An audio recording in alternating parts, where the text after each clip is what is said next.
All right, Stephen Ruiz is here. He writes for TheRinger.com, a great website. He also is on the Ringer NFL show. He's known to have some takes, and I wanted to bring him on to play five favorites with his five.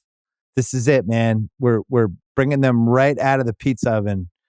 Your five hottest takes for 2024 in reverse order from 5 to 1. So what is number 5?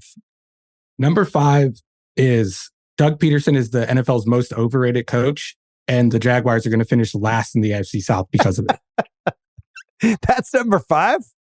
I was told, like, I asked That's Austin amazing. Gale, I can't wait for the next 4 if that was number 5. I gave Austin Gale my list, and he said that one's not hot enough.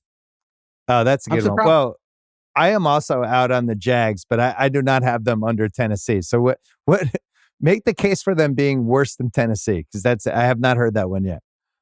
I mean, when you hear reports out of their camp, first of all, they still have offensive line issues, and that was the crux of all of their issues last year. They couldn't run the football. They couldn't protect Trevor. Their wide receiver gambit this offseason did not pay off, where they thought they could get Calvin Ridley back. They couldn't. They replaced him with Gabe Davis, who I don't think is a like-for-like replacement there. And apparently he showed up to camp overweight. That could be a concern there too. And then first-year defensive coordinator, you never know what to expect there. But like my main reason is Doug Peterson and this attachment to Press Taylor, his offensive coordinator, which has gone back all the way to Philly. And he lets him call plays, and Press Taylor just isn't the play caller he thinks he is. I think if Doug Peterson calls plays for this team, they could win 8-9 games. If Press Taylor's calling the plays, I think it might be a 5-win season for them, especially if everything goes wrong. Let me ask you a question. Who do you think has more 10-win seasons? Doug Peterson or Chip Kelly? I mean, I gave away the answer there. How many does Doug Peterson have? He has one. The year they won the Super Bowl. The year he had Jim Schwartz, a top 5 defensive coordinator in this league. The year he had Jeff Stoutland, a top 5 offensive line coach of all time. Outside of that, he's only won 9 games at most. I was looking pretty heavily at their alt unders because you can get them under 6.5. I'm with you on Jacksonville. You can get them under 6.5. It's like plus 250. The Brian Thomas Jr. stuff threw me off a tiny bit because he's had an awesome training camp, and it really does seem like he's going to be really good.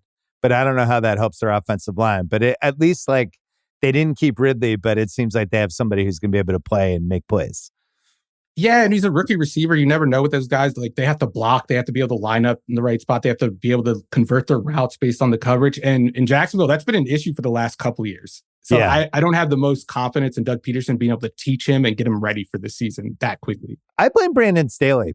Like this already conversation would have been a wrap if they hadn't blown that lead at halftime. That's a good point. Where are you on Trevor Lawrence? Because you've been known to be anti-certain QBs, but then, I think you're one of the Justin Herbert enablers. There's a lot of them out there. Where are you on Trevor Lawrence? I'm a supporter. I mean, there are weaknesses. I'm not going to act like there aren't weaknesses. I think he fumbles the ball too much. I think he's a little too ambitious as a passer, a little too much dip on his chip, inaccurate at times. But like when you break down his skill set, there's nothing he lacks. He has the arm strength. He has the athleticism. He has like the pocket movement. He has the ability to read defenses and make quick decisions. I think you put him in a decent system with an average supporting cast, average play calling. I think we're viewing him as a consensus top 10 quarterback. I think there are a lot of people that already view him as that. This is the year where I want to see it because I don't think it's going to be good around him. But that's not an excuse anymore. You're making $275 million. Like, you have to overcome your play. You have to elevate the players around you. It's going to be harder. It's not going to look like, Brock Purdy's not going to start reporting touchdowns. But give me the year you gave me in 2022. That's all I ask. And that's not a high bar. I feel like we would have seen it in a real way at this point. Here's another thing I don't like about Jacksonville. Week 1 at Miami. Week 2, Cleveland. Week 3 at Buffalo in Mexico. Week 4 at Houston, then Indy week 5 at Chicago week 6. That could be like 1-5. Yeah. And does this feel like a coaching staff that allows you to punch above your weight at all? Like, they lose the games they're supposed to lose, and they lose some of the games they're supposed to win. No, they're clearly, I have them clearly third. Richardson would have to be like just bad for Indianapolis for them to be below Jacksonville, and that might happen. It can't be ruled out. He might stink. I'll wait for my hottest take to break down why I think Tennessee. Okay. Yeah. All right. So go to number 4. Number 4 take. Also, kind of Eagles related too. Like, I mean, the Peterson thing is kind of Eagles related. I think the Eagles offense is going to be a disaster. And I think after this year, we're looking at a reset year for this team, similar to the Carson Wentz 30 million in dead money. We don't care. Just get rid of them year. I think they're headed down that same road right now. I know the vibe seemed good out of camp. Jalen just threw his first interception of camp the other day. But that Jason Kelsey loss is bigger than anyone is letting on about. Like, it might be the biggest loss of the offseason. This is maybe the best center in NFL history, but he was the best player in that Eagles offense for the last 2 years and the most important player. He's the reason why they could do the stuff that they still did well last year. Like, the tush push was a lot about him. Right. The run game, the quarterback run game, a lot about him. Like, he was the one calling all the shots before the snap. He was the one changing the plays. There's that famous clip from, I think it was the Kansas City game on Monday night, where Jalen's trying to make a check at the line. And then Kelsey kind of looks at him and just waves it off, like, demonstrably. He's like, no, that's not your role in this offense. And losing that, I think, is a bigger deal than we're giving credit to. I mean, I do wonder with Philly, I do wonder 7 years from now, are we going to look back at this era when a bunch of teams were like, we're going to pay our quarterback like 45 to 50 million a year. And we're also going to pay 2 receivers 20 to 30 million a year. And this is a good game plan. I wonder if, like, in 2031, we're going to look back and say, remember when teams were doing that? And it turned out to be the most insane season murdering thing you could possibly do, to spend over $100 million on 2 receivers and a quarterback. Especially with this team, because they've been through it before with Wentz, where, like, even in 2017, it was very obvious the offensive line was kind of the key to everything they did offensively. Yeah. And that was the case in 2022. I feel like there is some naivety on Harry Roseman's part. Paying Jalen Hurts when they paid him, I thought was a mistake at the time, and it looks like a mistake now. This is the year where we find out. This is the make or break year, which is why I'm so confident that it's going to go either way. Either they're going to win like 12 games and be back where they were in 2022, or I think it's going to be a disaster. I like the Kellen Moore, Jalen Hurts marriage. I need to see it before I get optimistic about it. Because isn't there a case though that Hurts was just hurt last year? That there is a case for that, but I don't think it had affected him in the ways that where he struggled the most, like as a passer in the pocket. I think it affected him as a runner. I don't think he was as dynamic as a runner in the run game or on scramble plays. I don't think he scrambled as much as he did before, but he has to have those parts of his game to be viable. Because we saw last year when he was just a pure drop back passer, it all fell apart. And it wasn't like guys weren't open. I know Brian Johnson wasn't the best offensive coordinator, especially in comparison to what was there before in Shane Steichen. But you watch the tape and guys were open and pockets were clean, and Jalen Hurts wasn't pulling the trigger. And that falls on him. Maybe there is some confidence issue. I believe it was the knee that was bothering him. I just don't see how that would affect him in the pocket. There was some runner. Yeah, I know we talked about it on both of our podcasts last year, but there was a couple games. There was one game, they were playing somebody awful. It was like the Jets or the Giants, and he was just so bad the whole game. And then it came down to the last 2 minutes, and he just threw it into like triple coverage right to the other team. It's like, does this guy have a concussion? What is happening? He had a few of those games where you're really wondering like what was wrong with him. So I don't know. Maybe he got down, maybe making a lot of money and having that contract, the pressure got to him, but he's certainly a guy to watch. I think they bounce back, but I'm with you. I certainly wouldn't bet on it. All right. What do you got for 3? All right. How hot do I want to go here? I'm going to go hot. It's like pull this right out of the 850-degree oven. The Jets are a top 5 team in the NFL this year. Is that hot for you? It's hot. It's. I think they're the single hardest team to figure out in the league.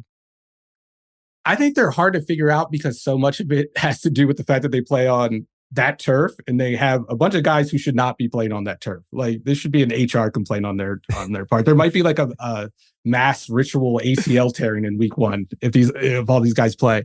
But if they stay healthy, and that's a big if. I look at the construction of this roster. I look at what the team has been despite its quarterback play in the last couple of years. Like, you have a number 3 defense with what I would consider, what's the opposite of a complementary offense? Because that's what they had. They, especially with Robert Saleh, insulting offense? An insulting offense. Especially with how Robert Saleh likes to play defense, where it's like, we're just going to rush 4, we're going to play zone coverage. that becomes harder to do when you're playing from behind because teams can just run the football. They don't have to drop back and pass the ball. You don't get those jumps on the snap. So the fact that they've remained in the top 5 bodes well for them going forward. And well, how about maybe the fact that they were 7-10 last year? 7-10 with how Zach were they Wilson. 7-10? They had the worst offense I've ever seen in my life. I think they won 7 games the year before that. And Chris Streveler, who is, for my money, the worst quarterback I've ever seen attempt to pass in NFL history, played meaningful snaps for them, and they won 7 games. So I think Bob Saleh is a better coach than he gets credit for. And then maybe I'm just glomming onto the preseason results from last year, but we saw Aaron Rodgers play last year. It's not like we haven't seen him play since Green Bay. And when he played in August and he got to play with Garrett Wilson, it looked like the Devontae Adams, Aaron Rodgers combination that we saw in 2021 and 2020 when he won MVP. And a big part of Rodgers' problems in that last year in Green Bay, he was hurt. He couldn't run. And that's what stuck out when you watched him on film is if a play was dead, it was dead. And in the past, Rodgers could, get outside the pocket, make an off-platform throw. He didn't have that in Green Bay's last year. If that comes back, again, another big if, because now he has an Achilles injury on top of that. They have a decent offensive line. They have Garrett Wilson, who I think is a top 10 receiver if he gets. I would say better than decent for the offensive line, wouldn't you? I mean, if they stay healthy, I think that's an above average offensive line. Especially with the investments they made this offseason. They signed a couple of guys from free agency. They have some young guys coming back from injury. They have the weapons for him. They have some hand-picked weapons that Aaron Rodgers picked himself. I don't know if that's a good thing or a bad thing. I'm not concerned about Nate Hackett being heavily involved because I think Aaron Rodgers has the ability to turn off his headset and call his own play. And I think that's what he was doing when Hackett was his OC in Green Bay. And I think that's why he wanted him in New York. So if Aaron Rodgers, if this is in his hands, those are capable hands, in my opinion. They have a ton of talent on both sides of the ball. They might have the best running back in the entire league, or at least in the top 3, the way he looked down the stretch last year. If McCaffrey's hurt all season, he might be the number 1 weapon. He's probably going to be the most expensive fantasy guy. Wilson could be one of the 7 best receivers in the league. We have no idea because we didn't even know who was throwing the ball. I was looking at some of the high-end bets with them because I'm with you. The ceiling of them, if Saleh's just doing defense, that's it. And Rodgers is basically the head coach on offense and he's healthy. There's a lot of if, but the ifs are pretty high-end. That number 1 seed, which was 9-1 on FanDuel 2 months ago. Now it's plus 750. There's been some action on it. Their division odds were plus 180, plus 175. Now they're the favorite in the division at plus 155. I think people are all looking at it the same way. And I've heard the Hassan Reddick. Well, they don't have Reddick. Why'd they do that? Well, they traded next year's number 2 for him. It's not, they didn't trade anyone they have on this year's team, and he's going to obviously come back at some point. That's going to be a bonus, but I can't shake the Rodgers hasn't been good in 3 years piece. I can't shake the Jets turf, the Jets history, the Jets stuff in general, but they seem like they're the safest bet in the AFC East. I certainly like them more than Buffalo or Miami. And maybe I'm reading too much into this, and this doesn't matter at all, but I like the uniform change. I like going back to the classic uniforms. Always a move that works. The Bucs did it when they got Brady. They win a Super Bowl. The Browns did it when they had Baker. They win a playoff game. Going back to the classic jersey always offers a boost to the team. There's a case here with them. They're at San Francisco on a Monday night, week 1. But they're catching San Francisco, I think, at a nice spot with the McCaffrey piece. Ayuk, who the hell knows? Trent Williams, who the hell knows? That, I would want to play San Francisco in week 1 if I had to play them at San Francisco. Then they're at Tennessee. They're home for the Pats on a Thursday. Home for Denver. They played Minnesota and London, and Minnesota is probably not going to be great. They might be 4-1 after those first 5, maybe even 5-0. And at some point, there's going to be Jets momentum going. I like their schedule. They have some stinkers in there. Yeah, I haven't decided fully yet, and I don't feel great about it, but I feel my brain gravitated to them. What do you got for number 2? This isn't really a take, it's a prediction, but I think it's pretty hot just based on their past results. I think Matthew Stafford is winning MVP, and I think we're going to see Sean McVay's best offense ever. Matthew Stafford is winning MVP is a hot take.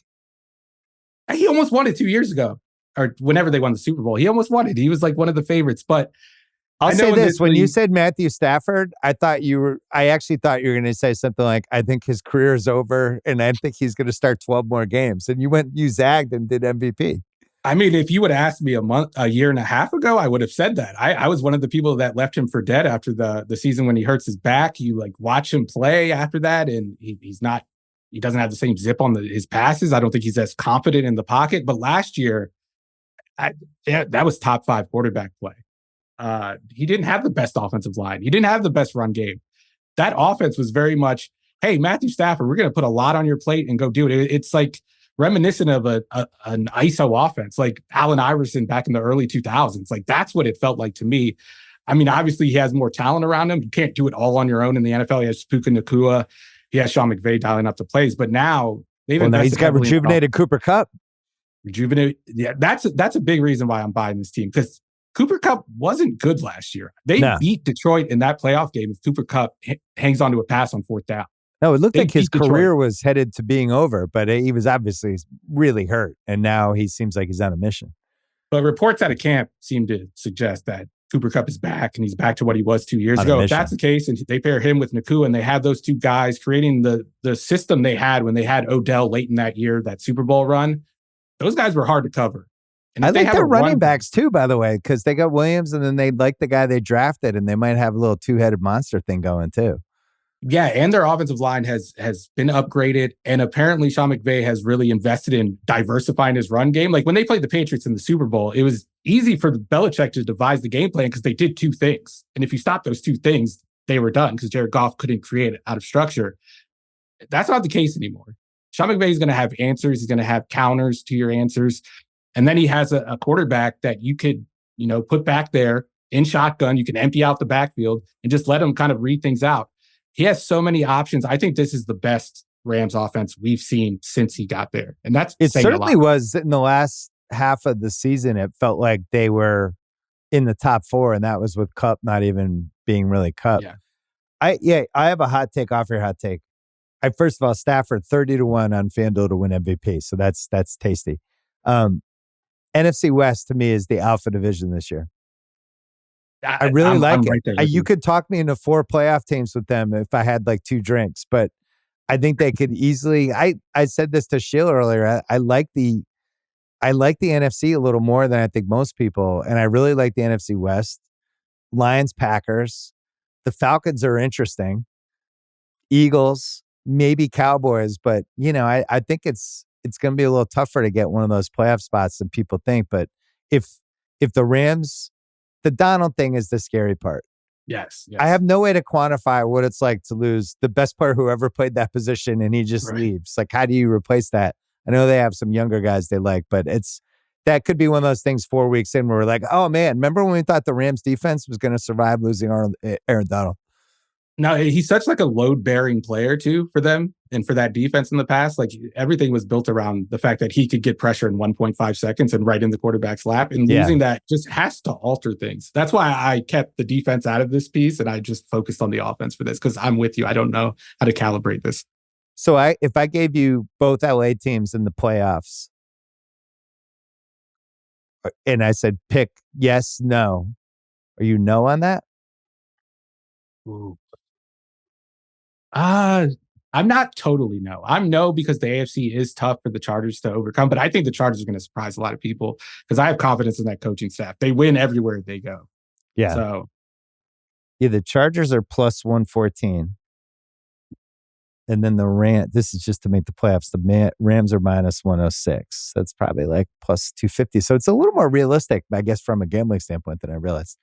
Okay, it's time. I don't know how you get hotter than Matthew Stafford winning the MVP at 30-1, but it is time for the number one hottest take from Stephen Ruiz. Here it is. What is it? Bryce Young gets benched this year. And at the end of the season, we all agree that he's QB4 in this class, maybe QB5, or in his class. Bryce Young gets benched like halfway through this. Like it's that bad where they're just like, we have to like get this guy off the field and reset and try to figure out what happened here. It's the Zach Wilson thing where you frame it as like, we need him to take a step back and be able to like see things from the outside in. We got Andy Dalton here. He's a capable veteran who can kind of show him the ropes. secretly Andy Dalton was the only quarterback who really performed well when he got to play last year. Right. He had the same supporting cast as Bryce Young, but looked a lot better. But I'm writing the quarterback rankings right now. I'm doing the blurbs, and I saved the young quarterbacks for last because I want to compare how they finished last year to what they're doing in preseason. And I watched him and Will Levis back to back. And I would not blink if you gave me a choice between those two quarterbacks. I would take Will Levis every time. I think Will Levis actually showed the traits of a top quarterback. With Bryce Young, I didn't see him. I'd like, what is the trait? What is the thing you glom onto? Like with a lot of these quarterbacks, there's something you could take from their rookie year. Like with Josh Allen, he had that bad rookie year, but everyone was like, look at his intermediate numbers from 10 to 19 yards. He's one of the best quarterbacks. Zach Wilson, it was like over 2.5 seconds. If he gets protection, he's one of the higher rated quarterbacks. Even like Blaine Gabbert got some of this. With Bryce Young, there's no split you could do to make his numbers look good. In a clean pocket, it seems like the only case is Dave Canales. He worked magic with Baker Mayfield, and now it's going to be Bryce Young. That's the only case I've heard for it. Other than, it was a bad year. He's learned some stuff, and year two. And he didn't bring Mike Evans along with him. He didn't bring that guy along with him. So I don't know how it works out. And there has to be a trait you build around. Like the comparison before the draft was Steph Curry. He's the Steph Curry of football. What's the equivalent of Steph Curry's three-point shooting in Bryce Young's game? I think the thing that was shocking to me was that he wasn't as lightning fast scrambling. Nope. And just, I thought he'd be one of those guys because in college, he was in such control when he moved around. And he always felt like he was a half step faster than anyone chasing him. And then the pros, he just wasn't. So there was that. And then you get to the pros, and I think we just forget this, just how fucking big the linemen are on both sides, you know? And he couldn't throw the ball over the middle because, you know, guys 6'5" here, 6'6" here, 6'7" here.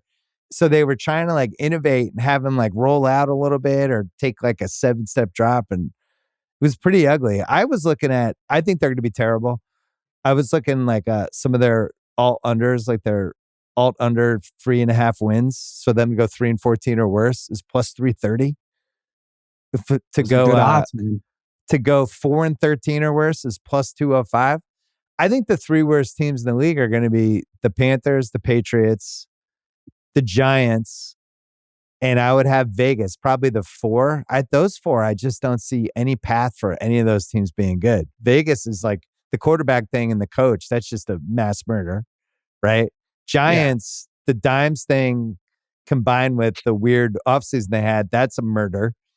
And then if you're right about Bryce, what's the path for the Panthers? They didn't even have a first-round pick. I think even if I'm wrong about Bryce, what's the path for them? Like even if Bryce is like the 20th best quarterback in the NFL, the supporting cast is one of the worst in the NFL. The defense isn't going to be that good. Like I would put them in their own category almost, like with the Raiders. I would put the Raiders in there, but at least the Raiders have a defense that looked good last year at the end of last year. Right. The Raiders can rush the passer, but that's not going to matter if they're down 14 in the third quarter. Exactly. Like that, the big pass rush ain't helping. Yeah, the Bryce things, it really, the bigger piece of this would be if he really did suck and got benched this year. Now that trade's moving into a whole different category if Caleb's good, right? Yeah, and that's the problem. We're already seeing some comparisons. Like Caleb made that one throw where he spun out and threw to his left. I saw Panthers Twitter. I'm a Panthers fan, so I'm following all those people. They were posting the clips of Bryce Young doing a similar play last year, but it wasn't quite the same. But you hit the nail on the head. Like the pass rushers in this league are big and they're strong and they're fast. And Bryce Young is none of those things. And you could see him try to work around those defensive linemen. It's just not there. He doesn't have the arm talent to do it. He can't make the throws to the perimeter. And like you said, the middle of the field is kind of cut off to him. There's nowhere else on the field to throw the football. Yeah, you're just throwing deep outs and stops or screen passes or whatever, bubble screens.